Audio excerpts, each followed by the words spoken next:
Welcome, everyone. We are going to start Aggie Morton, Mystery Queen, The Body Under the Piano. So, starting with chapter 1. Oh, wait, I have to show you the pictures first. My favorite. So you've got Aggie Morton and Hector Perot. And then down here is Granny Jane. And this is Mummy. And we got Tony the dog. Augustus Fibley, I believe his last name is Augustus. This is Charlotte Graves and Constable Beck. Oh, 2 more pages. We've got Irma and Mary Ann are on the top. Irma and Mary Ann. Then we've got Rose and Roderick. Don't you love it whenever they give you pictures of the characters? It's my favorite thing. You've got Inspector Locke. You've got Leonard Cable. You've got Florence and Lavina. Florence and Lavina. Let's see what else we can find. Nope, we start. Chapter 1. An unusual friend. I will tell you first about making a new friend and save the dead body for later. Ooh. This follows the traditional rules of storytelling. Lull the reader with pleasant scenery and lively dialogue, introduce a few appealing characters, and then, aha, discover a corpse. The friend I found was not a nice young lady introduced by Mummy or Granny Jane. He was a boy, a foreign boy. He was, to be truthful, a bit peculiar. But I determined to be open-minded, as potential friends did not often come my way, except of the made-up sort.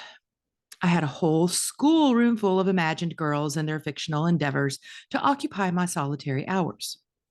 You guys, any of you have imaginary friends or have had them in the past? I did. Mine was named Sally. I named them and clothed them, worried about their spats, and rejoiced in their reunions. But they did not ever think of me. This has got to be Aggie telling the story, don't you think? She didn't start off by telling us her name, did she? Nope, she didn't. But I'm going to guess it's Aggie, since it's Aggie Morton. A real person my own age was quite out of the ordinary. After my dance lesson late on a Saturday morning in October, I went into Mr. Dillon's sweet shop downstairs from the Mermaid Dance Room on Union Street. Just as always, I took a moment to scratch the ears of Frosty Paws, the shop cat. Just as always, Charlotte was with me. When would Mummy understand that a person of already turned 12 can get through an hour of life without a nursemaid? Charlotte and I lingered as the other girls from my dance class paid for their violet pastilles and buttermints and went home with their own unwanted nursemaids to their lunches. So Charlotte must be her nursemaid, which means basically like a nanny. And she's 12. So Aggie's 12. And I lost my place. I preferred to make my selection in a considered manner, without needing to speak in front of anyone listening. An audience caused in me a dizzying panic.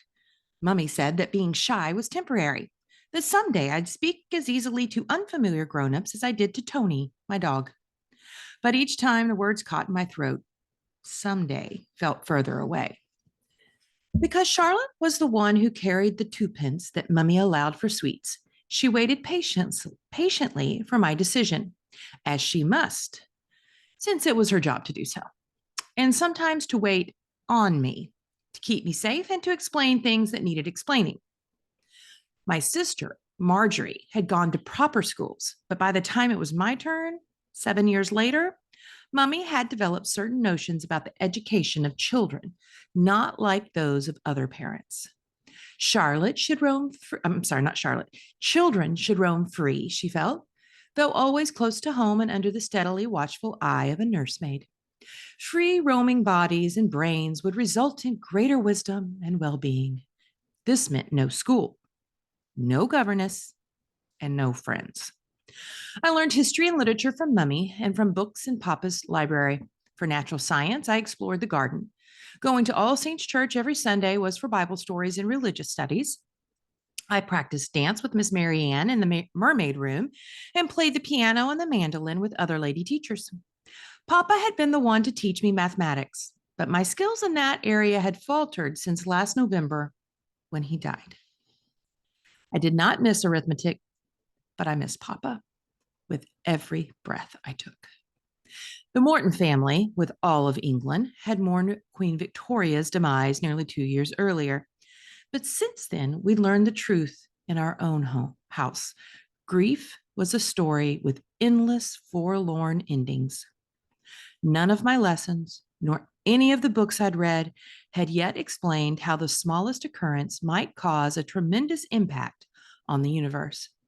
If I had chosen chocolate buds on that Saturday, as I usually did, instead of strawberry drops in the jar on a higher shelf reached only by using a stool, and if Frosty Paws had picked a different moment to pounce on my master's bootlaces, dangling so temptingly from atop the stool, and if the bell on the shop door did not announce customers with such a strident jangle, causing Mr. Dillon to twist around in surprise, Hector Perot would not have walked through the door into the mayhem of shattered glass and scattered sweets, and we would have had no reason to speak to each other.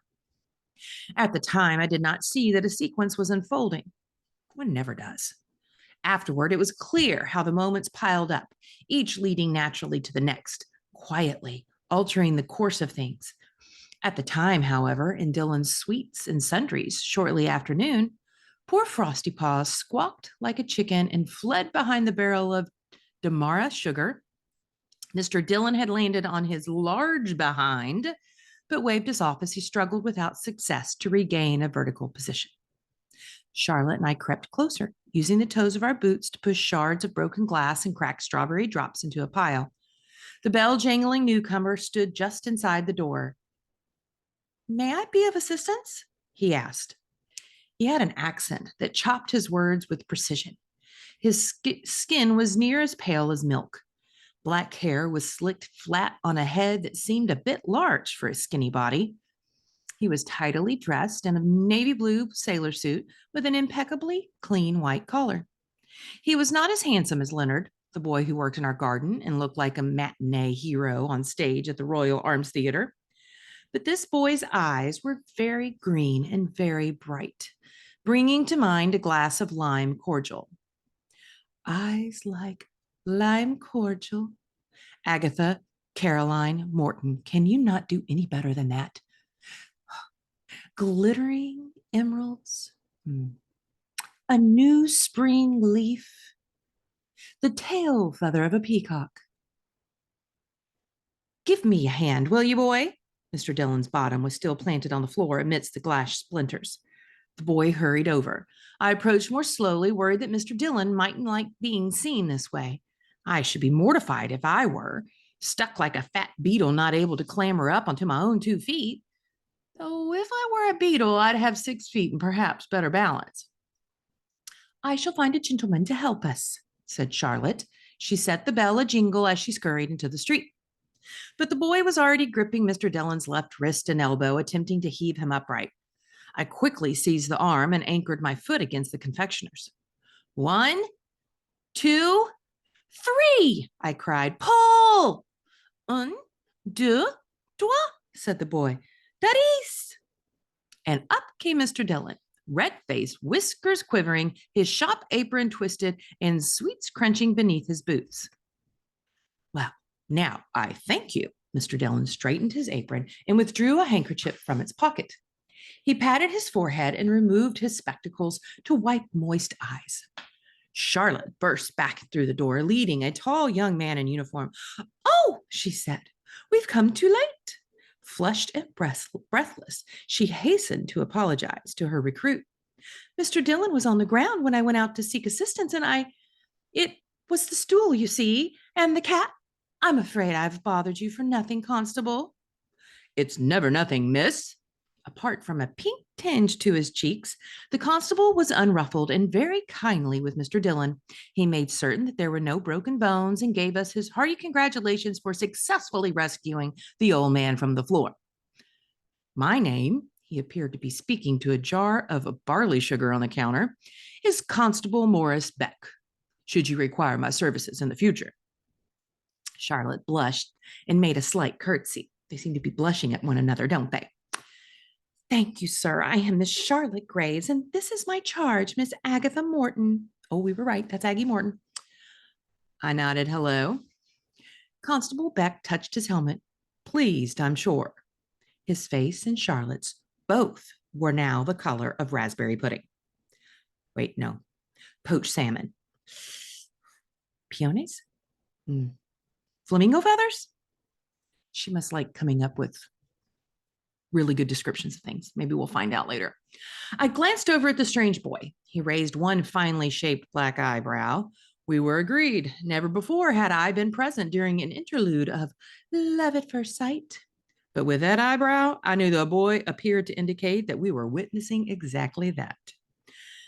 Allow me to introduce myself, he said. I am Hector Poirot. He bent stiffly forward from the waist in a little bow. I managed not to giggle. Charlotte pretended not to watch his departure. Oh, I skipped a whole couple of lines. Hold on.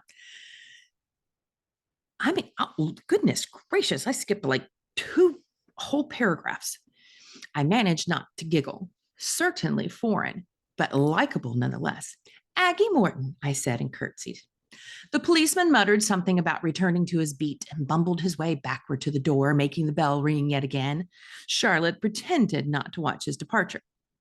Well, now, said Mr. Dillon, I believe my rescuers deserve a reward. He handed each of us an empty cone of paper. Go on, fill them up, he urged. Choose whatever you like. Whew! Strawberry drops, crushed to smithereens and swept into the bin, were no longer of interest. I picked caramels and chocolate buds and a small lump of fudge. Hector filled his paper to the top with black licorice pastilles. Might I have a small box instead of the cone, monsieur? He said. When Mr. Dillon produced one, Hector carefully placed his sweets in straight rows along the bottom. You win now a loyal new customer, he assured Mr. Dillon. I am being here again tomorrow. This I promise. I was reluctant that another encounter with this boy be left to chance alone. I'm always here on Saturdays, I said with unusual vigor. I didn't look at Charlotte. At the same time. We shall meet then upon another Saturday. We shall, I said, and perhaps we can devise a new method of attracting the police. What do you think, Charlotte? Without having anyone topple over? Oh, this is going to be good. I think our setting must be in England. 1, she calls her mother Mummy. 2, there was something else we read that made me think that. And, calling Charlotte a nursemaid. And constables. We don't have constables here, do we? They do in England, or they did in England. I don't know if they still do. I think they do. And then it sounds to me like our little Hector is French. And if you don't know how close France is to England, maybe you need to get a map out and take a peek. And I think I like this Hector kid, right? All right. So that is chapter 1. And come back for chapter 2. Okay.